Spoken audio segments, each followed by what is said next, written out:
जसं अमृत पाजते तसं ज्ञानाचा अमृत ज्यांनी आपल्या सर्व भक्तांना खरं तर भरवलं ते माऊली पहिल्याच अध्यायामध्ये मी जी ओवी म्हटली, सरस्वती मातेला वंदन करतात, ती चातुर्यार्थ कला कामिनी आहे आणि त्या शारदा मातेला मी वंदन करतो. आपल्या महाराष्ट्राचं हे भाग्य आहे की संतांची ईश्वरनिष्ठांची मांदियाळी इथे निर्माण झाली आणि याचा परिणाम आणि परिपाक असा आहे की आपण सर्वजण भक्त रामकृष्ण हरी म्हटल्यानंतर एकदम आपलं मन गलबलून उठतं.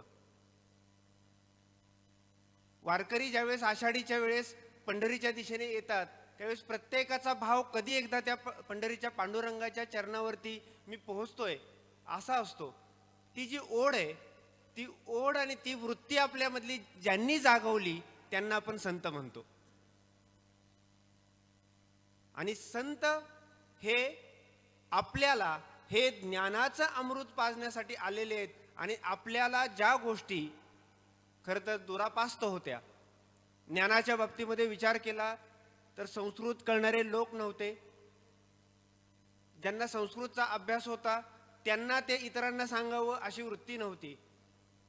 आणि म्हणून आपल्याला संतांनी सर्वांना समजेल उमजेल आणि सगळ्यांना तो विषय आपला वाटेल इतक्या सोप्या शब्दांमध्ये ते सगळं सांगितलं. माऊलींबद्दल तर काय बोलावं.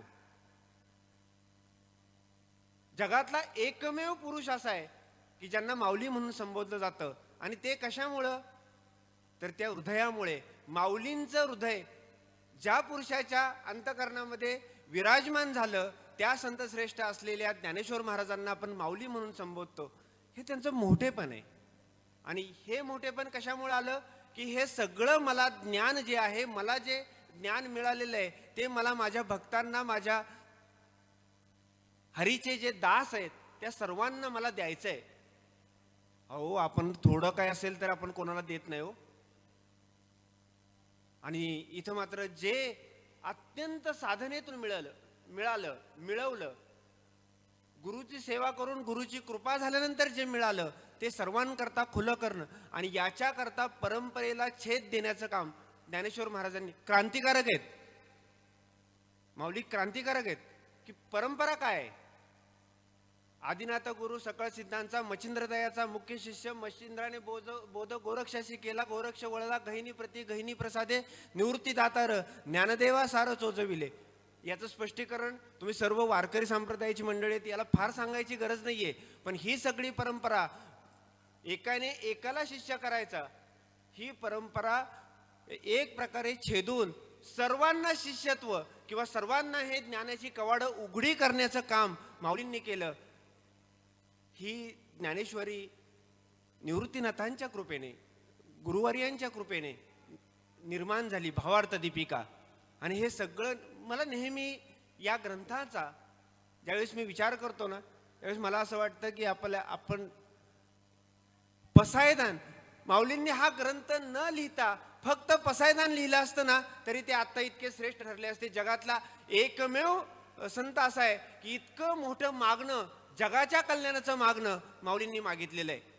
केवढं मोठं.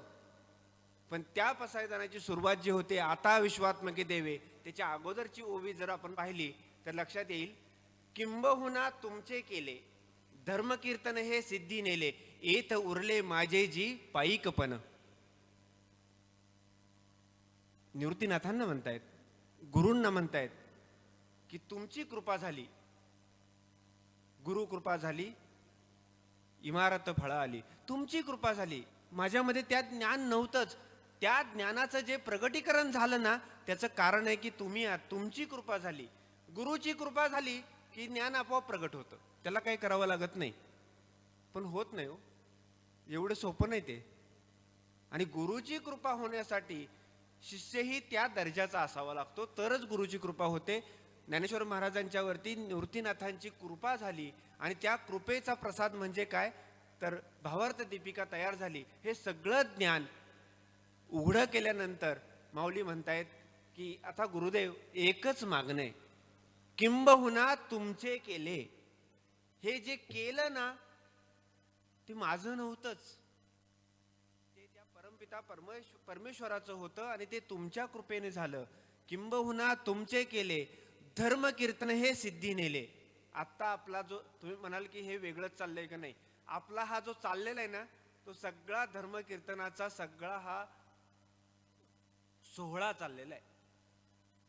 माऊली म्हणतायत धर्म कीर्तन हे सिद्धी नेले. आता काय, एथ उरले माझे जी पायिकपण.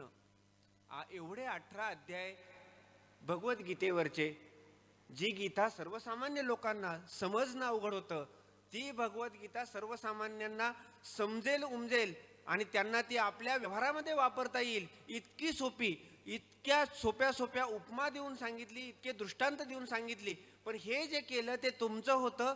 आता माझं म्हणून जर काय असेल तर आता एक पायिकपण उरलेलं आहे, एक शिपाईगिरी उरलेली आहे. हे कोणी म्हणावं? माऊलींनी म्हणावं. आपण थोडं केलं तरी आपल्याला असं वाटायला लागतं की मी नसतो तर हे, आपण घरातही म्हणतो ना. अर्थात घरातले म्हणतात तुम्ही नसतं तर थोडं लवकर आणि नीटनेटकं झालं असतं. इतकं केल्यानंतर शेवटी जो नम्रतेचा भाव आहे तो संतांच्या मध्ये असतो. कारण का, संत तेथ विवेका असणे की.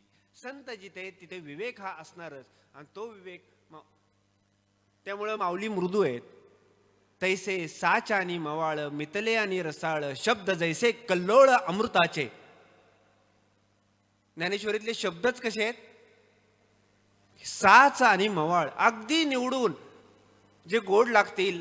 आपली मुलं दुखवली जाणार नाहीयेत, आपले सगळे संत महंत दुखवले जाणार नाहीत, इतकं त्यातून निवडूनच सांगितलं. पण भाषेचा जर म्हणाल तर मराठी भाषेची थोरवी माऊलींनीच सांगावी. माझा मराठाचे बोल कौतुके, परी अमृतातेही पैजा जिंके, ऐसी अक्षरे रसिके मिळवीन. अमृताबरोबर जरी पैज लावली ना तरी माझी मराठी भाषा जिंकेल. इतकी उत्तम उत्तम शब्द, आणि इतकी उत्तम उत्तम शब्दच नाही तर अक्षरे मिळवीन. एक एक अक्षर मी बाजूला काढलं ना तर त्या अमृताबरोबर पैज लावली तरी जिंकेल. इतकं उत्तम अक्षरं मी माझ्या मराठी भाषेतून बाहेर काढीन. आणि ती उत्तम अक्षरं ती सगळी वापरली ज्ञानेश्वरीमध्ये. म्हणून साच आणि मवाळ मितले आणि रसाळ. आणि हे सगळं कशामुळे, तर तो विवेक आहे. तो विवेक सदैव जागृत आहे आणि तो माऊलींच्या ठिकाणी असलेला विवेक आहे. तो हा सप्ताह हा या सगळ्याचा परिपाक आहे. मी हे सगळं का बोलतोय, एक प्रकारची ही प्रस्तावना आहे. मला माहित आहे की तुम्हालाही छत्रपती शिवाजी महाराज ऐकायचे आहेत.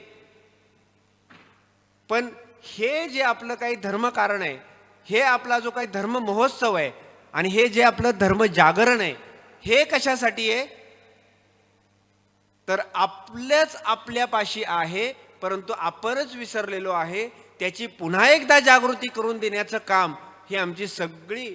आता इथे इतकी मोठी मोठी संत महंत मंडळी आहेत ना की प्रत्येकाच्या पायावर फक्त साष्टांग लोटांगण घालावं. ती तपश्चर्याने मोठी आहेत, ज्ञानाने मोठी आहेत, अनुभवाने मोठी आहेत आणि आपोआपच वयाने पण मोठी आहेत. आणि या सगळ्या संत महंतांच्या चरणावरती मी इथूनच साष्टांग खरं तर दंडवत घालतो आणि तुम्हाही श्रोत्यांच्या चरणावरती साष्टांग दंडवत घालतो. कोणाचं नाव घ्यावं, आणि ती इतकी मोठ्या मनाची आहेत की माझ्या हृदयामध्ये त्यांची असलेली नावं आहेत ती जाणून आहेत. त्यामुळे त्या सर्वांना मी खरं तर विनम्र नमन करतो, अभिवादन करतो, साष्टांग दंडवत करतो. आणि मी आलोय कशासाठी माहिती आहे का, ह्या सगळ्यांचे आशीर्वाद घ्यायला आलोय, तुमच्या सगळ्यांचे आशीर्वाद घ्यायला आलोय. अशा ठिकाणी जायचंच असतं याकरता, सांगायला आलेलोच नाही. सांगणारा तो करून घेईल काय सांगायचंय ते, पण मी आलोय ते तुमचे आशीर्वाद घ्यायला, तुमच्या पायावरती मस्तक ठेवायला मी आलेलो आहे. आणि हे जे धर्मजागरण इथं चाललेलं आहे आणि त्याची भव्यता आहे, आत्ता संख्या कमी असेल मला माहिती आहे, ती नंतर कीर्तनाच्या वेळेस लोक कामाला गेलेले असतात वगैरे, ते होईलच.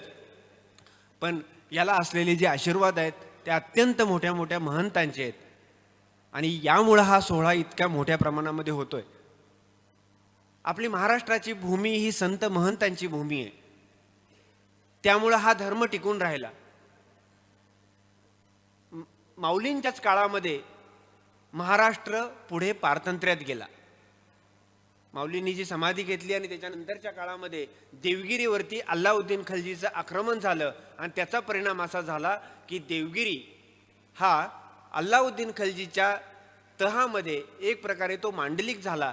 देवगिरी मांडलिक झाला याचा अर्थच असा आहे की रामदेवराय राजा तोही मांडलिक झाला आणि महाराष्ट्राचं उरलं सुरलं पारतंत्र्य संपलं. मी एका वाक्यात हे संपवलंय.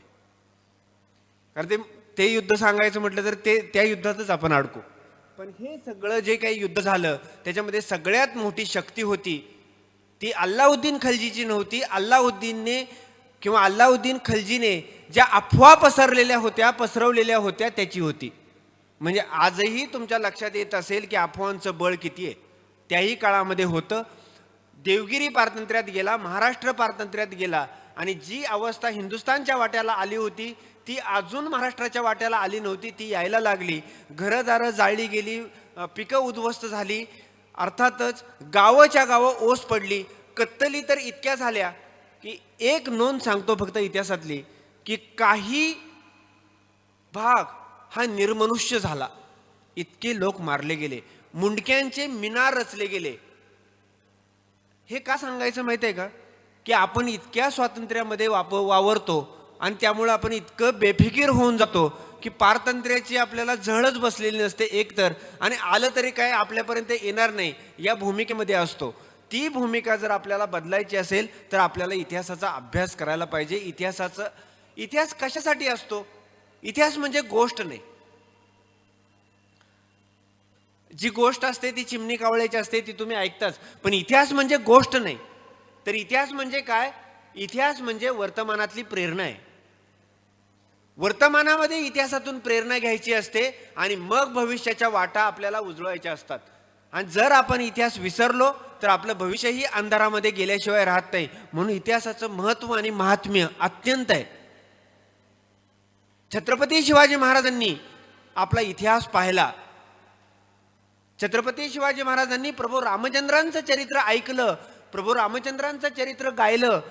प्रभू रामचंद्रांचं चरित्र सांगण्यासाठी वेगळे लोक किंवा वेगळे विद्वान लोक शहाजी महाराजांनी आणि जिजाऊ साहेबांनी ठेवले होते की जे महाराजांना लहानपणापासूनच प्रभू रामचंद्रांचं आणि भगवान श्रीकृष्णांचं चरित्र सांगतील. आणि या चरित्राचा परिणाम काय झालाय तर पारतंत्र्यामध्ये संपूर्ण हिंदुस्थान गेलेला असताना सुद्धा महाराष्ट्राच्या वाट्याला पुन्हा स्वातंत्र्याची दिशा आणि त्या स्वातंत्र्याची जी एक ज्वाला भडकली त्याचा परिणाम असा झाला पुढे अटकेपार आपला भगवा ध्वज. आता हे सगळीकडे भगवा ध्वज जो दिसतोय तो भगवा ध्वज अटकेपार फडकला. याचा कारण आहे की छत्रपती शिवाजी महाराजांच्या वरती ते इतिहासाचे संस्कार झाले होते. हे खोटं नाही. रामायण महाभारत हे छत्रपती शिवाजी महाराजांना ऐकवलं होतं, सांगितलं होतं. आणि याची नोंद छत्रपती शिवाजी महाराजांचे जे समकालीन इतिहासकार आहेत त्यांचं नाव आहे परमानंद गोविंद नेवासकर. त्यांनी शिवभारत नावाच्या ग्रंथामध्ये हे लिहून ठेवलेलं आहे की लहानपणी महाराज काय काय करत होते. त्याच्यामध्ये वेगवेगळे खेळही होते. त्या खेळामध्ये मातीचे ढिगारे करायचे. मुलांकरता सांगतोय, मातीचे ढिगारे करायचे. 2 गट करायचे आणि एका गटाने दुसऱ्या गटावरती हल्ला करायचा आणि दुसऱ्याचा जो डोंगर आहे तो जिंकून घ्यायचा. म्हणजे किल्लेच जिंकायचे. लहानपणापासून आपली मुलं लहानपणी काय करतात त्याच्यावरती त्यांचं भविष्य अवलंबून आहे. ही जबाबदारी अर्थात पालकांची आहे. तिथे जिजाऊ साहेब कुठेतरी शिवनेरीच्या एका कोनाड्यामध्ये उभा राहून बघत होत्या की आपली मुलं काय करतायत, काय खेळतायत.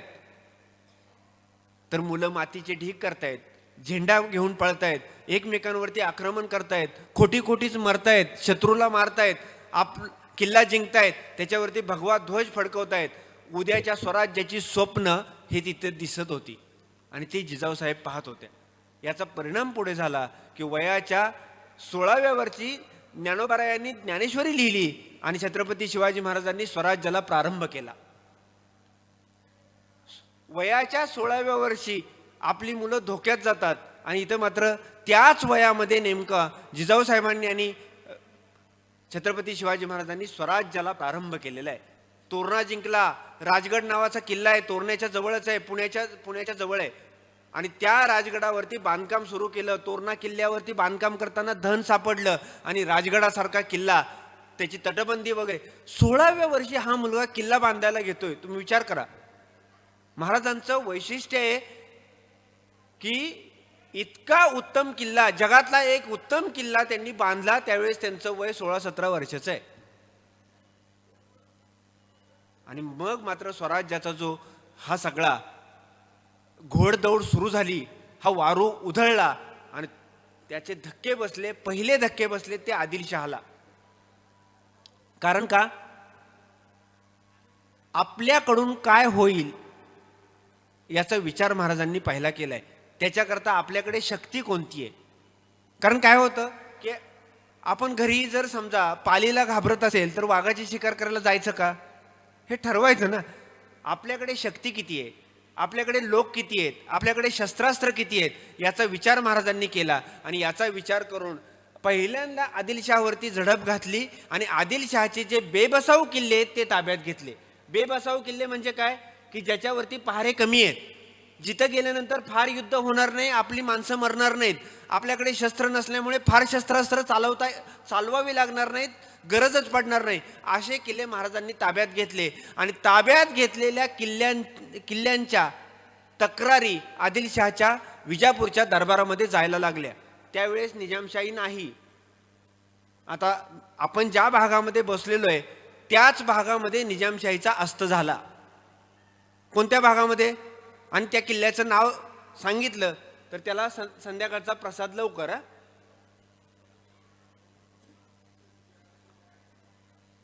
या जवळचा तुमचाच भाग आहे. माहुलीच्या किल्ल्यावरती शेवटचा रणसंग्राम झाला आणि आदिलशाही बुडाली. 1636 शहाजीराजे भोसले यांनी शेवटचे प्रयत्न केले होते निजामशाही टिकवण्याचे. आणि निजामशाही टिकवण्याचा शेवटचा प्रयत्न जो झाला तो माहुलीवरती झाला. त्यावेळेस मूर्तिजा निजामशाह 12 वर्षाचा पोरगा जीवधनच्या किल्ल्यामध्ये होता. हे माहुलीपासून वरती आपण डोंगर चढलो सह्याद्रीचा की वरती जीवधन येतो. म्हणजे नालासोपारा वगैरे वरून वरती गेलो आपण की जीवधन, चावण, शिवनेरी, हडसर, निमगिरी, भैरवगड, सिंदोळा, नारायणगड हे किल्ले वरती लागतात. आणि तिथे शिवनेरीवरती शिवाजी महाराजांचा जन्म आहे पुढच्या काळामध्ये. आणि हा माहुलीचा किल्ला हा शेवटचा निजामशाही वाचवण्याचं शेवटचं युद्ध शहाजीराजांनी केलं आणि माहुलीच्या इथे निजामशाहीचा अस्त झाला. त्यामुळे आत्ता आपण बोलतोय त्या क्षणाला निजामशाही नाही, निजामशाहीची वाटणी झाली. निजामशाहीचा निम्मा मुलूक जो भीमा नदीच्या उत्तरेचा मुलूक आहे तो मोगलांनी घेतला, भीमा नदीच्या दक्षिणेचा जो मुलूक आहे तो आदिलशहाने घेतला. अशी निजामशाहीची वाटणी झाली. आणि महाराजांनी नेमकं राजकारण सुरू केलं की निजामशहाचा जो मुलूक आदिलशहाने घेतलाय तो ताब्यात घ्यायला सुरुवात केली. फार राजकारण करावं लागतं. चांगलं काम करताना सुद्धा राजकारण करावं लागतं. पहिले ते हरिकथा निरूपण, आपलं चाललंय ते हरिकथा निरूपण, पण दुसरे ते राजकारण. कारण राजसत्ता नसेल तर हरिकथा निरूपण आपल्याला चोरून करावं लागतं. जे आपण पारतंत्र्यात होतो त्यावेळेस हरिकथा निरूपण चालू आहे, पण कुठेतरी कोणाड्यामध्ये एखाद्या गुपचूप ठिकाणी हे सगळं चालू आहे. आत्ता जे असं भव्य प्रमाणामध्ये चाललेलं आहे ते पारतंत्र्याच्या काळामध्ये नाही करता येत. स्वातंत्र्याचं हे मोल आहे. स्वातंत्र्य असेल तर तुम्हाला उत्तुंग आकाशामध्ये भरारी घेता येते आणि मुक्तपणे फिरता येतं. इथं मात्र आपल्याला ते स्वातंत्र्य आहे म्हणून आपण ते करू शकतो. महाराजांनी नेमका विचार हा केला की आत्ता जो आदिलशहाच्या ताब्यामध्ये निजामशाहीचा मुलूक आहे तो ताब्यात घ्यायचा. एक एक एक एक किल्ला ताब्यात घ्यायला सुरुवात केली. त्याच्या बातम्या आदिलशहाच्या दरबारामध्ये गेल्या. आदिलशहाच्या दरबारामध्ये बातम्या गेल्या की शहाजीराजे जे आपल्या दरबारामध्ये सरदार आहेत, त्यावेळेस शहाजीराजे आदिलशहाच्या दरबारातले सरदार आहेत आणि सह्याद्रीच्या कडेकपारीमध्ये राहिल्यानंतर ते बंड करतात म्हणून त्यांना बंगळूरला टाकलेलं होतं. तिकडची जहागिरी दिली होती, पण इकडची पण जहागिरी शहाजीराजांच्या कडेच आहे. आणि शहाजीराजांनी आपल्या मुलाला पोट मोकासा दिलाय, म्हणजे आपली जहागिरी मुलाला चालवायला दिलेली आहे. म्हणजे छत्रपती शिवाजी महाराज ज्यावेळेस लहान आहेत त्यावेळेस ते या सगळ्या इंदापूर, सुपे, बारामती आणि हा जो चाकण हा जो भाग आहे सगळा, पुणे, सुपे, चाकण आणि इंदापूर, या सगळ्या भागाची जहागिरी शहाजीराजांनी आपल्या मुलाला म्हणजे शिवाजी महाराजांना दिलेली आहे. म्हणजे लहानपणीच महाराज एवढ्या मोठ्या मुलकाचे जहागीरदार आहेत, पण त्याच्यावरती समाधान मानत नाहीत. ते स्वातंत्र्याचा यज्ञ मांडतायत. आणि स्वातंत्र्याचा यज्ञ हा तो धगधगी ठेवावा लागतो आणि त्याच्याकरता आहुती द्यावी लागते.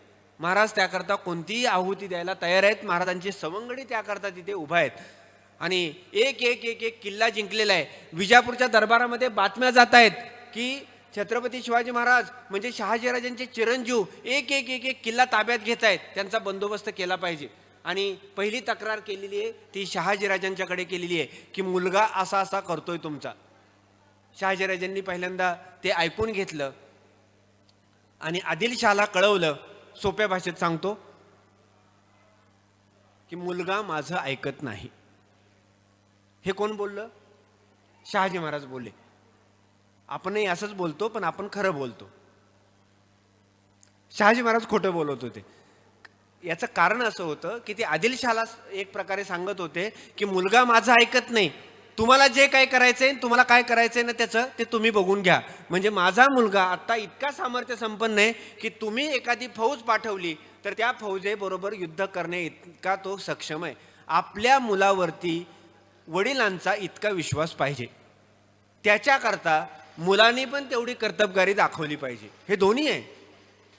इकडे वडिलांचा विश्वास आहे की मुलगा बरोबर काय करायचं ते आदिलशाच्या विरुद्ध करेल, आणि इकडच्या बाजूला शहाजीराजांना हे माहीत आहे आणि छत्रपती शिवाजी महाराजांना माहीत आहे की आपल्याला स्वराज्य मिळवायचंय, त्याच्याकरता आपल्याला आदिलशाबरोबर दोन हात करावेच लागणार आहे. आणि स्वराज्याचं जे पहिलं युद्ध झालं त्याकरता फत्तेखान नावाचा सरदार स्वराज्यावर चालून आला. ते युद्ध जिथं झालं ते पुण्याच्या पूर्वेला पुरंदर आणि जेजुरी, याच्या जेजुरी माहीत आहे सगळ्यांना. पुरंदर आणि जेजुरीचा मधला जो भाग आहे तो खळद बेलसरचा भाग आहे आणि त्या खळद बेलसरच्या भागामध्ये हे युद्ध झालं. ते युद्ध मी संपूर्ण सांगणार नाही, पण सुमारे 5,000च्या फौजेचा महाराजांच्या जुन्या नव्या लोकांनी मिळून जवळजवळ 1,000 लोकही नसण्याची शक्यता आहे. 900 ते 1,000 लोक आहेत. त्या लोकांनी 5,000 फौजेचा त्या खळद बेलसरला पराभव केला आणि आदिलशाच्या विरुद्धची पहिली लढाई स्वराज्याची अत्यंत महत्त्वाची लढाई जिंकली. त्यामध्ये बाजी नावाच्या 2 व्यक्तींनी पराक्रम केला. एका बाजीचं नाव होतं बाजी जेधे. हा कान्होजी जेधेंचा मुलगा. त्याचं वय 16-17 वर्षाचं आहे. तो महाराजांच्याच वयाचा आहे. आणि बाजी पासलकर जे वयाने ज्येष्ठ आहेत, आजोबा म्हणून शोभतील असे आहेत. म्हणजे नातवंड पण पराक्रम करतायत आणि आजोबा पण पराक्रम करतायत. हे एकाच वेळी घडतंय. कुठेही पिढ्यांचा गॅप नाही. या पिढीचं त्या पिढीशी पटत नाही असं नाही. एकाच वेळी तो पराक्रम आहे. दुर्दैवाने बाजी पासलकर आमचे सासवडच्या युद्धामध्ये मारले गेले, शहीद झाले. आणि बाजी पासलकरांनी शत्रूच्या ताब्यामध्ये गेलेला भगवा ध्वज परत आणला आणि महाराजांनी बाजी जेध्यांना त्याबद्दल सर्जेराव हा किताब दिला. त्यामुळे पुढे बाजी सर्जेराव जेधे असा उल्लेख त्या बाजी जेध्यांचा सापडतो. हे पहिलं युद्ध आदिलशाच्या विरुद्ध महाराजांनी जिंकलं आणि आदिलशाच्या ताब्यात असलेले शहाजी महाराजही सोडवले दिल्लीचा दबाव आणून. महाराजांचं हे सगळं चाललेलं असताना पुढं एक एक एक एक एक एक युद्ध जिंकतायत महाराज. आणि एक महत्त्वाची गोष्ट घडली. महाराजांनी आरमार सुरू करायचं ठरवलं आणि त्या आरमाराचा ज्या भागामध्ये प्रारंभ झाला तो भाग इथला आहे. कल्याणच्या जवळ उल्हास नदीची जी खाडी आहे, उल्हास नावाची नदी आहे, त्या कल्याण जिंकलं. कल्याण आणि भिवंडी ही दोन्ही शहरं महाराजांनी 1657च्या 24 ऑक्टोबरला जिंकली. त्या दिवशी वसुबारस आहे. ऐन वसुबारशीच्या दिवशी महाराजांचे 2 सरदार सकोपंत आणि कृष्णाजीपंत, हे कृष्णाजीपंतांनी कल्याणवरती हल्ला केला आणि सकोपंतांनी भिवंडीवरती हल्ला केला आणि दोघांनी कल्याण आणि भिवंडी ताब्यामध्ये घेतली. आणि ती ताब्यात घेतल्यानंतर महाराजांनी आरमाराला सुरुवात केली. आणि ते आरमार ज्या खाडीमध्ये सुरुवात झाली ते उल्हास नदीची खाडी. कल्याणच्या किनाऱ्यावर दुर्गाडी नावाचा किल्ला आहे आणि दुर्गाडी नावाच्या किल्ल्याच्या जवळच उल्हास नदीची खाडी आहे. तिथे स्वराज्याचं पहिलं आरमार सुरू झालं. पण याच्या अगोदर महाराजांनी मोगलांना जो शह दिला तो अतिशय गमतीशीर आहे. पहा, हे करत असताना राजकारण महाराज कसं करतायत. 1657 सालची गोष्ट आहे. महाराजांनी दाभोळ बंदर आणि आजूबाजूचा कोकण किनारपट्टीचा मुलूक हा रघुनाथ पंतांनी जिंकला. स्वतःचं बळ वापरून महाराजांच्या सैन्याने जिंकला आणि तो जिंकलेला मुलूक होता आदिलशहाचा. आणि त्यावेळेस महाराजांचं एक पत्र आहे जे मोगलांना गेलेलं आहे. मोगलांचा त्यावेळेस दक्षिणेचा सुभेदार आहे, त्याचं नाव आहे औरंगजेब. मी तुमच्या ओळखीचा आहे सगळ्यांच्या. आणि त्या औरंगजेबाला, तो शहाजादा आहे, तो बादशाह नाही त्यावेळेस 1657 मध्ये. त्यावेळेस त्याला दक्षिणेचा सुभेदार असल्यामुळे त्याला पत्र गेलंय. त्या पत्रामध्ये महाराजांनी लिहिलंय की आमच्या सैन्यांनी दाभोळ बंदर आणि आजूबाजूचा मुलूक जिंकलेला आहे. आदिलशहाचा जो मुलूक आमच्या सैन्याने जिंकलाय त्याला तुमची मान्यता असावी. काय संबंध आहे का? मुलूक आदिलशहाचा स्वबळावरती जिंकला महाराजांनी आणि मान्यता कोणाची मागतायत? दिल्लीच्या मोगलांची. काही संबंध नाही. आणि ते पत्र औरंगजेबाला पोहोचलं. फुकटचा मोठेपणा. मान्यता द्यायची ना फक्त. हा ठीक आहे, तुम्ही जिंकलाय तर आमची त्याला मान्यता आहे. एक असतं योग्यतेशिवाय जर एखाद्याला मोठेपणा दिला तर तो उगीच वाटायला लागतं त्याला की आपण खरोखरी मोठे आहे. औरंगजेबाचाही तसा समज झालाच. औरंगजेबाकडे जे महाराजांचे वकील आले त्या वकिलांच्या बरोबर औरंगजेबाने पत्र दिलं. पत्र फारसीमध्ये आहे, पण त्या पत्राचा अनुवाद असा आहे, मराठी सांगतो तुम्हाला, की त्या पत्रामध्ये लिहिलंय की सांप्रत विजापूरच्या ताब्यातील मुलूक तुम्ही जिंकलेला आहात, कोकण आणि दाभोळ आणि या सगळ्या परिसरातला. पण हा आम्हाला न विचारता तुम्ही जिंकलेला आहात. पण तुर्तास आम्ही तुम्ही जिंकलेल्या मुलखाला मान्यता देतो, पण इथून पुढे आम्हाला विचारल्याशिवाय अशी आगळीक करू नका. हे मोठेपणा दिल्याचा परिणाम. पण आता तुमचं आणि आमचं सख्य झालेलं आहे, म्हणजे युती झाली. युती म्हणा, आघाडी म्हणा, तुम्हाला जे म्हणायचे ते म्हणा, झालेलं आहे. आणि हे पत्र महाराजांना, या पत्रावरती औरंगजेबाच्या या पत्रावरती तारीख आहे 23, म्हणजे इंग्रजी तारीख नाही, हिजरी तारीख आहे. पण आपल्याला इंग्रजीशिवाय कळणारच नाही ना. म्हणजे आजची तिथी कोणती हे 2 वेळा इकडे तिकडे बघावं लागेल. तर इंग्रजी तारीख त्या पत्रावरची हिजरी आहे, त्याचा इंग्रजी तारीख येते 23 एप्रिल 1657. लक्षात ठेवा. आणि 23 एप्रिल 1657 हे पत्र आलं, महाराजांना आलं. आणि महाराजांच्या गुप्तहेरांनी तोपर्यंत बातम्या त्यांचं काम चालू होतं. मोगलांच्या सगळ्या ठाण्यांना पत्र पोहोचलं की आता महाराजांचा आणि आपला तह झालेला आहे, त्यामुळे मराठी मुलकावरती हल्ला करू नका. अर्थातच मराठी मुलकाकडून पण आपल्यावरती हल्ला होणार नाही. आता म्हणजे ज्यांचा जी ठाणी, मोगलांची जी ठाणी आपल्या स्वराज्याला लागू नये ती निवांत झाली. म्हणजे काय, आता बिन पगार, म्हणजे पगार चालू पण काम नाही, असं आता ऑन ड्युटी सुट्टी आहे आपली. जुन्नरचं ठाणंही याला अपवाद नव्हतं. जुन्नरला फक्त मराठी मुलूक लागत होता, त्यामुळे जुन्नरच्या ठाण्यातले लोक निवांत झाले की आता महाराजांच्याकडून आपल्यावरती हल्ला होणार नाही, त्यामुळे आता काय निवांत.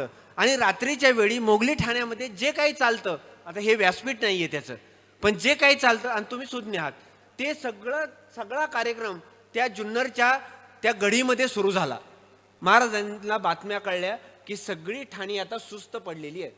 आणि तारीख परत लक्षात ठेवा, 30 एप्रिल 1657 बरोबर 7व्या दिवशी राजगडावरून फौज निघाली पुण्याच्या दिशेने, चाकण ओलांडलं आणि जुन्नरला जाऊन पोहोचली.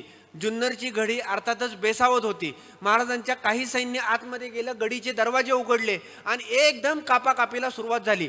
इतका तो म्हणजे बेसावत असलेल्या शत्रूवरती इतका सावध हल्ला होता, म्हणजे त्याला सर्जिकल स्ट्राईक म्हणू शकता तुम्ही. कुठून आले कळत नाही, काय कापतायत, आपलेच आहेत का त्यांचे आहेत तेही कळत नाही, फक्त कापाकापी सुरू. काहींवरती मदिराक्षीचा अंमल इतका होता की आपण कापलो गेलो हेही त्यांना कळलं नाही, बिचारे मेले. आणि महाराजांच्या सैन्याने हे सगळं करत असताना बाकीच्या गुप्तहेरांनी ज्या ठिकाणी धनधान्य, सोनं चांदे, तो सगळा मुलूक किंवा ते सगळे दाखवायला सुरुवात केली आणि सगळं महाराजांनी ताब्यात घेतलं. आणि अर्थात 200 जातवान अरबी घोडी मिळाली, त्याच्यावरती हे सगळं लादलं. वाहनासकट व्यवस्था, इतका चांगला शत्रू मिळत नाही. घोडी त्यांचीच, मालही त्यांचाच, सगळं घेऊन राजगडला महाराज रवाना झाले. आता याचा परिणाम काय होणार? औरंगजेब चिडणार, अर्थात तो चिडला. दुसऱ्या दिवशी त्यांनी फरमान काढलं की महाराजांचा सगळा मुलूक बेचिराग करा, त्याच्यावरती हल्ले करा आणि सरसहा कत्तल करा. तोपर्यंत महाराजांनी आपले दुसरे वकील सोनोपंत डबीर हे औरंगजेबाकडे पाठवले आणि औरंगजेबाला सोनोपंत डबीरांनी सांगितलं की मी माफी मागण्याकरता आलोय. जुन्नरला जे काही झालं त्याच्याबद्दल माफी मागण्याकरता महाराजांनी मला पाठवलंय. महाराजांना झाल्या गोष्टीचा अतिशय पश्चाताप होतोय. आणि वकील होते, ते तारखा घेणारे नव्हते, निकाल लावणारे होते. त्यांनी त्या औरंगजेबाला पटवून दिलं की महाराजांना अतिशय पश्चाताप झालेला आहे आणि महाराज आता इथून पुढे अशी चूक करणार नाहीत. पण एवढं सगळं बोलत असताना जी 10.5 लाख रुपयाची लूट मिळवली जुन्नरमध्ये, ती परत देण्याची भाषा नाही. ते बाजूला, बाकीचंच आडून बोलतायत ते.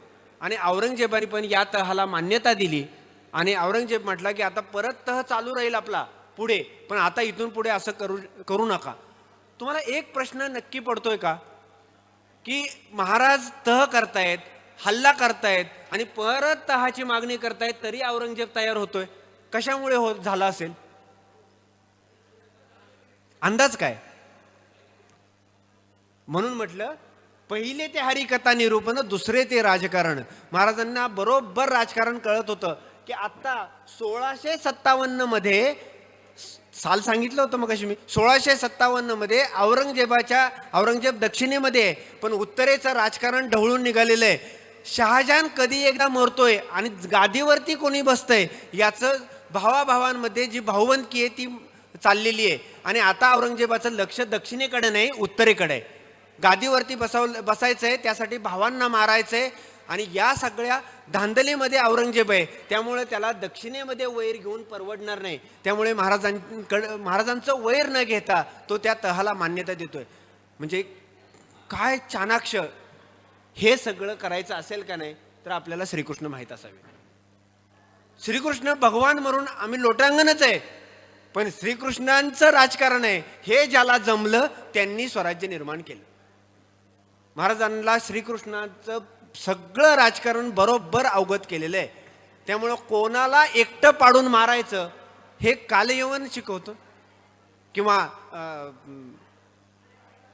तुम्हाला माहिती आहे, कालयवनाला त्या मुचुकुंद ऋषींच्या गुहेमध्ये आपण फक्त कथा म्हणून ऐकलं, महाराजांनी त्याचा उपयोग केला आणि अफजल खानाला एकटं पाडलं. बरोबर आहे. कोणास एकांगे करून पराभविले, ह्याला एकटं पाडलं कारण श्रीकृष्ण मनामध्ये आहे, श्रीकृष्ण अंतकरणामध्ये आहे आणि श्रीकृष्णांचाच प्रवाह आणि श्वासामध्ये आणि रक्तामध्ये आहे. याचा परिणाम असा होतो की अफजल खान एकटा पाडला जातो आणि धर्मस्थापना होते. जे भगवान श्रीकृष्णांनी केलं तेच महाराजांनी केलं. तुम्हाला दुसरं उदाहरण सांगतो, जोड्या सांगतो फक्त मी, की भगवान श्रीकृष्णांनी मथुरा सोडली आणि द्वारकेला गेले. बरोबर आहे. मथुरा का सोडली? सदैव जरासंधाच्या स्वाऱ्या होत आहेत आणि त्या स्वाऱ्या कशामुळे होत आहेत? मी तिथे आहे. त्यामुळे मी जर इथून गेलो तर त्या स्वाऱ्या होणार नाहीत. याच्या अफजल खानाच्या नंतरचं प्रकरण जर आपण लक्षात घेतलं आणि थोडंसं विस्ताराने जर बघितलं तर असं लक्षात येतं की आदिलशहाचा दुसरा सरदार सिद्दी जोहर येतोय, तरीही महाराज पन्हाळगडावरती थांबतायत. का थांबतायत? मी जर आता राजगडला गेलो तर हा सिद्दी जोहर माझा पाठलाग करीत राजगडापर्यंत येईल आणि प्रजा त्याच्यामध्ये भरडली जाईल. हे होऊ नये म्हणून मी जर याच्यावरती थांबलो, पन्हाळगडावरती थांबलो, तर सिद्धी जोहर पण इथंच थांबेल. पहा, पटतंय का? हे सगळं जे भगवान श्रीकृष्णांनी केलं तशाच पद्धतीने महाराजांनी केलं. याला म्हणतात इतिहासाचा उपयोग. इतिहासाचा अभ्यास हा एक भाग आहे, इतिहासाचा वर्तमानामध्ये उपयोग हा दुसरा भाग आहे. आणि इतिहासाचा वर्तमानामध्ये जर अचूक उपयोग केला तर उद्याचं भविष्य सुद्धा पुन्हा इतिहास होतो. म्हणजे तो इतिहास घडवण्यासाठी मागच्या इतिहासाचा अभ्यास पाहिजे आणि आत्ताच्या इतिहासामध्ये त्या शक्तीने आपण उभा राहून नवा इतिहास निर्माण केला पाहिजे. आपल्याला आवडेल असं एक उदाहरण सांगतो की महाराजांच्या मनामध्ये आपला धर्म आपले विचार, आपली संस्कृती किती आहे. महाराजांनी गोव्याला जो हल्ला केला, आता मला हे लक्षात येते की इथं चाललेली वेळ आणि महाराजांचं धर्मकारण हे एवढ्या सहज होणार नाही. पण ओझरता स्पर्श आहे, पुन्हा आपण कधीतरी जास्त वेळाने भेटूया. पण गोव्याला ज्यावेळेस महाराज हल्ला करतायत, त्यावेळेस गोव्यावरती हल्ला करण्याचं कारण आहे की गोव्यामध्ये 4 पाद्री आहेत, ते गव्हर्नर, त्यांचा जो गव्हर्नर आहे त्याला पटवून देत आहेत की इथल्या लोकांना एक तर ख्रिश्चन करून घ्या किंवा त्यांना मुलूक सोडायला लावा. आदेश आहे, गव्हर्नरचा आदेश आहे. आणि त्याला गव्हर्नरला हा आदेश काढायला प्रेरित कोण करतंय? 4 पाद्री आहेत. हे 4 पाद्री सांगतायत आणि गव्हर्नरनी बारदेश आणि दक्षिणेचा जो मुलूक आहे गोव्याचा, त्या लोकांना सांगितले ह्या भूमीमध्ये जर तुम्हाला थांबायचं असेल तर तुम्हाला ख्रिश्चन धर्म स्वीकारावा लागेल, आणि जर तुम्हाला तो स्वीकारायचा नसेल तर हा मुलूक सोडावा लागेल. महाराजांपर्यंत ह्या बातम्या समजल्या. महाराजांनी गोव्यावरती हल्ला केला आणि कधी नव्हे ते महाराजांनी 1,500 लोक पकडलेले आहेत. आणि त्या 1,500 लोकांमध्ये जे सापडतील त्यांना पकडले महाराजांच्या लोकांनी. त्याच्यामध्ये कच्ची बच्ची पकडलेली आहेत. कच्ची बच्ची म्हणजे असली लहान लहान मुलं, तुमच्यासारखी मुलं पकडलेली आहेत, वयस्कर मंडळी पकडलेली आहेत, स्त्रिया पकडलेल्या आहेत. असं घडत नाही कधी. म्हणजे त्यामध्ये राग दिसतोय महाराजांचा. ह्या सगळ्या लोकांना पकडलं आणि महाराजांच्याकडे आणलं. आणि त्यामध्ये त्या 4 पाद्री जे लोक होते,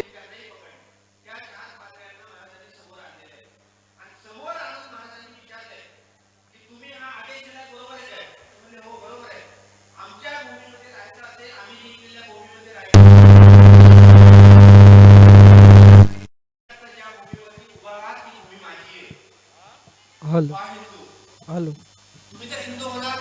हॅलो हॅलो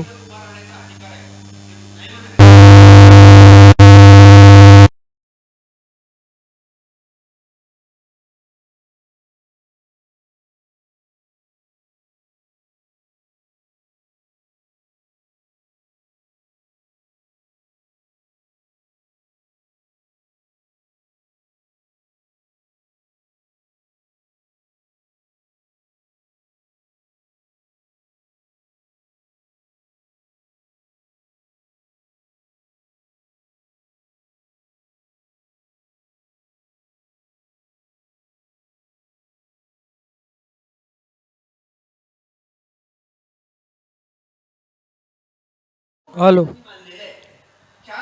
हॅलो हॅलो महाराजांची मूर्ती आहे, मध्ये शिवलिंग आहे, एका बाजूला पुजारी आहे आणि दुसऱ्या बाजूला हात जोडून उभे असलेले स्वतः महाराज आहेत. असं शिल्प तुम्हाला पाहायला मिळेल. महाराज तिरुपती बालाजीच्या मंदिरामध्ये गेलेले आहेत, तिथे गोपूजन केलंय. आत्ता आमच्या रामदासी बुवांनी सांगितलं की त्यांच्याकडे गोशाळा आहे. आणि मला त्यांना महाराजांनी त्या 1000 खांबी मंडप आहे जो बालाजीचा, तिथे मध्ये गायी बोलवल्या, 1000 गायी बोलवल्या आणि गायींचं पूजन केलं. आता तुम्हाला हा राजा कसा. आणि हे सगळं मी जे पुरावे आहेत तेवढंच सांगतोय, गोष्ट सांगत नाही. त्याच्यानंतर महाराजांनी पुढे शोणाचलीपलीची मंदिरं, तिथली मंदिरं उद्ध्वस्त केली होती, ती पुन्हा उभारली.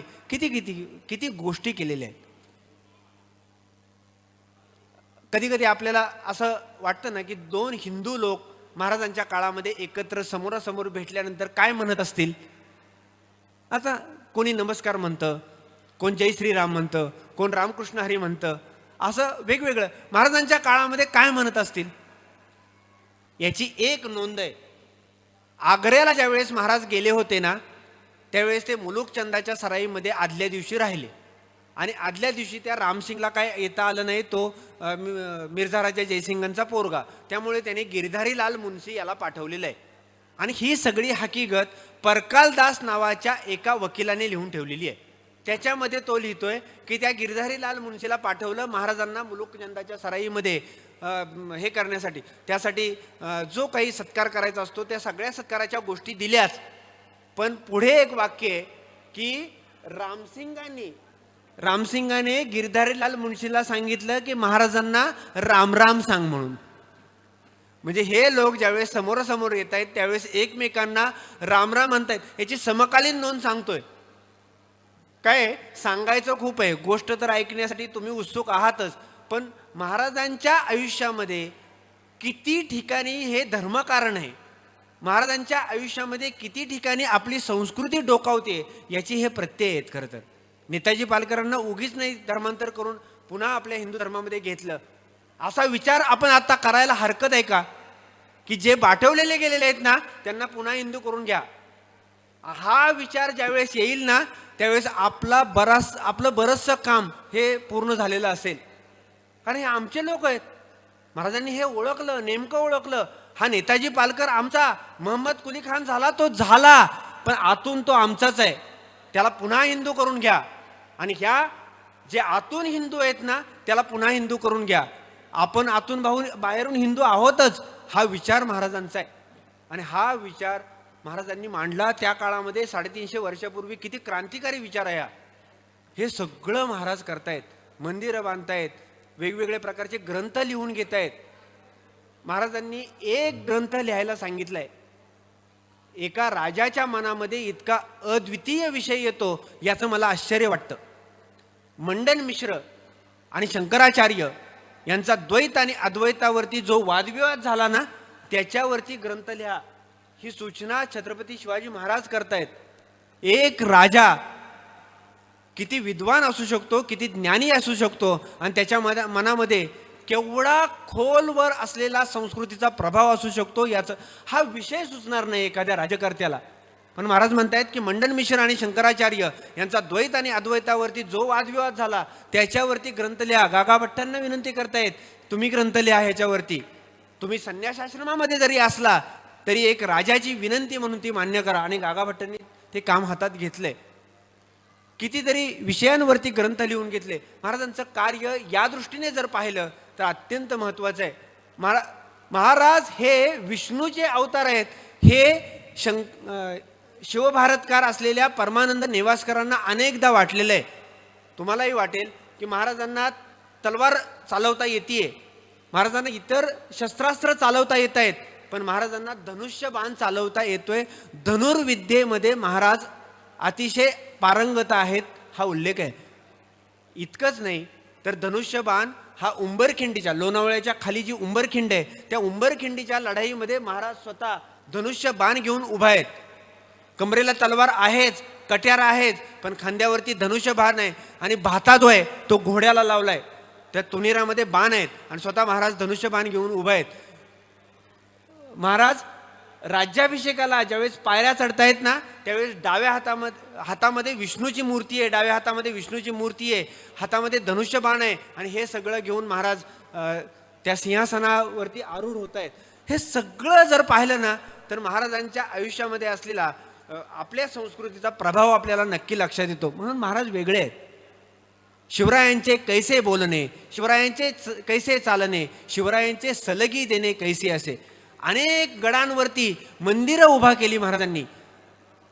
तुम्ही ज्या गडावरती जाल त्या गडावरती तुम्हाला मंदिर पाहायला मिळेल. इतकंच नाही, प्रतापगड ज्यावेळेस महाराजांनी बांधला, अफजल खानाचा वध केला, त्या प्रतापगडाच्या मंदिरामध्ये किंवा प्रतापगडावरती पहिलं केदारेश्वराचं मंदिर स्वयंभू शिवलिंग आहेच, पण नंतर महाराजांनी तिथे मंदिर बांधलं आणि देवीची प्रतिष्ठापना केली. की तुळजापूरला जाता येत नाही, तुळजाभवानीला जाता येत नाही, पण तुळजा माता चालली पश्चिमेकडे, आणि प्रतापगड भवानीची स्थापना केली प्रतापगडावरती. महाराजांचा राज्याभिषेक होता. राज्याभिषेकाच्या अगोदर महाराज प्रतापगडला 3 दिवस मुक्कामी गेलेले आहेत, आणि महाराजांनी देवीची पूर्ण पूजा केलेली आहे. इतकंच नाही, देवीला मस्तकापासून पायापर्यंत सर्व दागिने महाराजांनी अर्पण केलेले आहेत, आणि पहिलं छत्र महाराजांनी स्वतःवर धरण्याच्या अगोदर देवीवरती धरलेलं आहे. हे कोणी नोंद केली? ते हेनरी ऑक्सिडेंट आला होता ना, तो म्हणतोय की महाराज कुठे गेलेत तर प्रतापगडला गेलेत, आणि कशासाठी गेलेत तर देवीला छत्र अर्पण कर. किती विनम्रता आहे. म्हणजे मी लक्षात आलं का तुमच्या की माऊलींचा जो उल्लेख केला ना, किंबहुना तुमचे केले धर्मकीर्तन हे सिद्धी नेले, येत उरले जे माझे पायी कपन, तीच वृत्ती महाराजांची आहे. की महाराज हे राज्य जे निर्माण केलं ना हे प्रजे करताय, रयते करताय. या प्रजेकरता आणि रयतेकरता कोणीतरी प्रतिनिधी पाहिजे. तो प्रतिनिधी म्हणून मी इथे व्यासपीठावरती किंवा त्या ह्याच्यावरती बसलेलो आहे. आता जी भूमिका महाराजांची आहे, जी माऊलींची आहे, तीच त्या परमपिता परमेश्वराच्या चरणी माझी भूमिका आहे. किंबहुना तुमचे केले, जे काही केलं ना ते त्या परमेश्वराच्या कृपेने केलं. आणि या सगळ्या बसलेल्या संत महंतांच्या कृपा आशीर्वादाने जे काही मी बोललो ते त्यांच्या आशीर्वादाने बोललो. किंबहुना तुमचे केले, धर्मकीर्तन हे सिद्धी नेले, येत उरले माझे जी पायीकपण, धन्याचा तो माल मी तो हमाल, भारवाही. या भावनेनं हे व्याख्यान दिलं, हे प्रवचन दिलं. ही सेवा तुम्हा सर्व संत मंडळींच्या आणि परमेश्वराच्या चरणी विनम्रपणे अर्पण करतो आणि साष्टांग सर्वांना दंडवत घालतो. आणि मला इथं बोलवलं ते आमचे प्रिय वारिंगे महाराज आणि अर्थातच इथं आल्यानंतर सर्व जे काही संत महंत मंडळी भेटली त्या सर्वांच्या ठाई मी कृतज्ञता व्यक्त करतो. माझ्याबरोबर आलेले माझे मित्र सुशीलजी दलाल साहेब तेही माझ्याबरोबर नेहमी इकडच्या सगळ्या कार्यक्रमांना असतात, त्यांनाही मी धन्यवाद देतो. आणि अर्थात तुम्ही माझे हे सगळे बोल मोठ्या मनाने ऐकून घेतले, तुम्हा सर्वांना मी विनम्र अभिवादन करतो आणि माऊलींच्या चरणी ही सेवा अर्पण करतो. पुंडलिकावरदे हारी विठ्ठल, श्री ज्ञानदेव तुकाराम, पंढरीनाथ भगवान की जय, संत श्रेष्ठ ज्ञानेश्वर महाराज की जय, जगद्गुरु तुकाराम महाराज की जय.